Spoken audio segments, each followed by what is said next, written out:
Buenos días, chicos. Como ya habéis visto en el post que os ha aparecido hoy de la sesión que tenemos ahora, había un documento PDF en el cual aparecen corregidos los ejercicios que teníais que haber intentado para hoy, y además aparecen otros ejercicios que serán un poquito los ejercicios que hubiéramos hecho en la sesión de hoy en clase.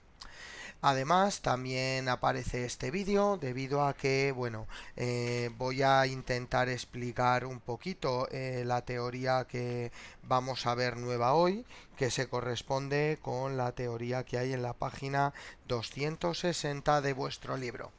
Bien, la teoría que estamos hablando son las distintas aplicaciones que tiene el producto escalar. Hay dos aplicaciones que vienen ahí en esa página, las dos últimas, que es la del cálculo del módulo de un vector y la del ángulo que forman dos vectores. Bien, en el libro aparecen dos fórmulas dadas en función de las coordenadas del vector, las cuales, pues bueno, la primera de ellas, la del módulo, no será nada nueva, ya que ya la usabais el año pasado con vectores de dos dimensiones. El módulo de un vector en tres dimensiones continuará siendo lo mismo, la raíz cuadrada de la suma de los cuadrados de las coordenadas del vector. Luego esa realmente no tiene ningún misterio. Por otro lado, la que también vais a utilizar y que me imagino que también usabais en dos dimensiones era la de calcular el ángulo que forman dos vectores. Para ello, lo que haremos será usar directamente la fórmula del producto escalar y calculando ese producto escalar y esos módulos de los vectores podremos obtener cuánto vale el coseno del ángulo que forman. Una vez que tengamos el coseno del ángulo que forman, podremos coger y calcular ese ángulo con la función arco coseno o con vuestra calculadora con la inversa del coseno. Bien, lógicamente, todo aquel que se quiera aprender de memoria esa parafernalia de letras que aparecen en el cuadro amarillo de la página 260, pues es libre de hacerlo, pero no se lo recomiendo en absoluto. Con recordar la fórmula del producto escalar es más que suficiente.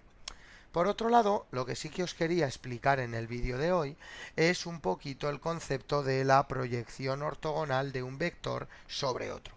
¿Qué significa eso? ¿Qué es? ¿Y por qué es una aplicación del producto escalar? Bien, si comenzamos a verlo, veremos que llamamos proyección ortogonal de un vector u que tenemos aquí sobre otro vector v que tenemos aquí abajo, de una manera coloquial, a la sombra del primer vector, la sombra de u, sobre el vector v, si colocáramos un foco por encima del vector u y v. Bien, pues si lo vemos en el dibujo, vemos muy claro que la proyección de ese vector u será este vector azul, tanto en un dibujo como en el otro que tenemos aquí. Bien, bueno, pues eso es lo que definimos como proyección ortogonal de un vector y de otro. En el libro tenéis la fórmula que nos permite calcular el módulo de este vector, y todo esto viene precisamente de utilizar la interpretación geométrica. Si nos fijamos en el ángulo que forman el vector u y el vector v y consideramos su coseno, el coseno, os recuerdo que en un triángulo rectángulo como el que tenemos en la figura, sería el cateto opuesto, el cateto contiguo, perdón, partido de la hipotenusa. El cateto contiguo no es otra cosa más que el módulo del vector proyección, y la hipotenusa sería el módulo del vector u. Luego, haciendo las operaciones que aparecen en vuestro libro en la página 260, se llega a la conclusión de la fórmula que tenéis en el cuadro amarillo. Y es que el módulo del vector proyección es igual al valor absoluto del producto escalar partido del módulo del vector sobre el que se proyecta. Bien, si os he querido hacer esta explicación y este dibujo es para que veáis los dos casos que podemos encontrar. Por un lado, donde el ángulo que forman u y v es menor que 90, y por el otro en el caso en el que el ángulo sea mayor que 90. Si el ángulo es menor que 90, podemos ver claramente que el producto escalar nos va a quedar mayor que 0. ¿Por qué? Pues porque el producto escalar será el módulo de u por módulo de v por el coseno del ángulo que forman, y ese coseno será positivo. En el siguiente caso, si el ángulo es mayor que 90, ese coseno es negativo, luego el producto escalar es negativo. Si vemos las diferencias entre uno y otro, observaremos que en el caso en el que el producto escalar es positivo, el sentido del vector proyección es el mismo que el sentido de v, mientras que en el caso en el que el producto escalar sea negativo, el sentido del vector proyección será opuesto al del vector v. Esto es importante sobre todo en ejercicios como el ejercicio 79 de la página 270, que es el que os tenéis ya hecho en el PDF de ejercicios corregidos. En él vemos que necesitamos tener en cuenta ese signo del producto escalar para saber al final si ese vector va a tener un sentido o va a tener otro. Os recomiendo por favor que leáis con detenimiento ese ejercicio y que si hay alguna duda que por favor me la escribáis en este mismo post para poderlo resolver.